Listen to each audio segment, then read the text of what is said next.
কলাবতী গত বছরের ডরমেসির পরে ফিরে আসা শুরু করেছে। তো কলাবতী আসলে একটা পেরিনিয়াল ট্রপিক্যাল প্লান্ট, কিন্তু ইউকেতে এটা ঠান্ডাতে মারা যায় ইন এ সেন্স ডালিয়ার মতো এরা ডরমেসিতে চলে যায়। এরপরে আবার ফেরত চলে আসে। মার্চ এপ্রিল থেকেই মোটামুটি সাইন দেখা যায় আর কি, যদি একটু চেষ্টা করা হয় যে এদেরকে একটু কমফোর্ট দেওয়ার, তাহলে মার্চ এপ্রিল থেকেই মানে নতুন লাইফের শো শুরু হয়ে যায় আর কি।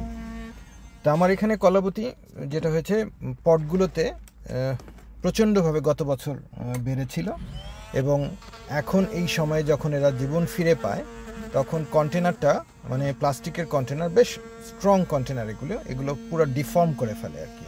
এবং কোনো ক্ষেত্রে যদি দেরি করা হয় কন্টেনার বাস্ট হয়ে যায় আর কি, বাস্ট করে ফেলে। মানে এতটাই এদের স্টোরড এনার্জি এবং বেঁচে ওঠার আর কি যে প্রবল ইচ্ছা আর কি। তো কলাবতী প্রত্যেক বছর উইন্টারে মারা যায়। আমার বাগানে নভেম্বর ডিসেম্বর পর্যন্ত থাকে। এরপরে আমি এদেরকে আমার কোল্ড গ্রিন হাউসে দিয়ে দিই, জাস্ট একটা ফ্রস্ট ফ্রি শেল্টারে দিলে যেটা হয়, ওরা ডরমেসিটা মানে একদম কমার পর্যায়ে চলে যায় না আর কি, মোটামুটি জীবনমৃত একটা অবস্থায় পড়ে থাকে। পরবর্তীতে যেটা হয়, স্প্রিংয়ের সময় খুব তাড়াতাড়ি এরা ওয়েদার সঙ্গে রেসপন্ড করতে পারে, যেহেতু পুরোপুরি এটা আসলে ডরমেসিতে যায় না।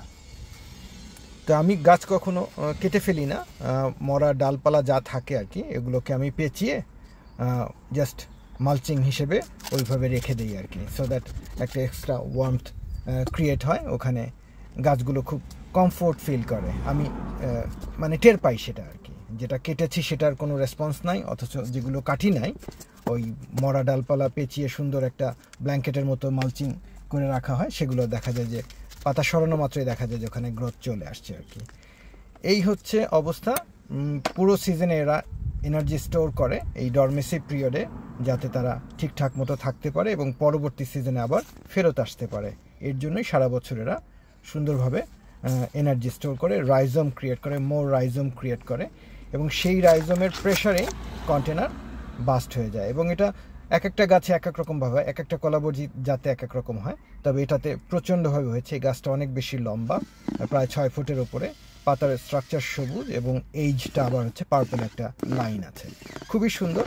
আমি কন্টেনারে করি, গ্রাউন্ডে দিলে যেটা হয় যে কমপ্লিট মাটিতে আসলে ফ্রিজ হয়ে যায়, যার জন্য পচে যাওয়ার সম্ভাবনা আসলে অনেক বেশি, যার জন্য আমি কন্টেনারে করি, কন্টেনারে প্লান্ট করি। তাতে অনেক ধরনের সুবিধা, যখন ফুল ফোটে বিভিন্ন জায়গায় বাগানের আনাচে কানাচে আর কি বিভিন্নভাবে এটা সাজানো যায়।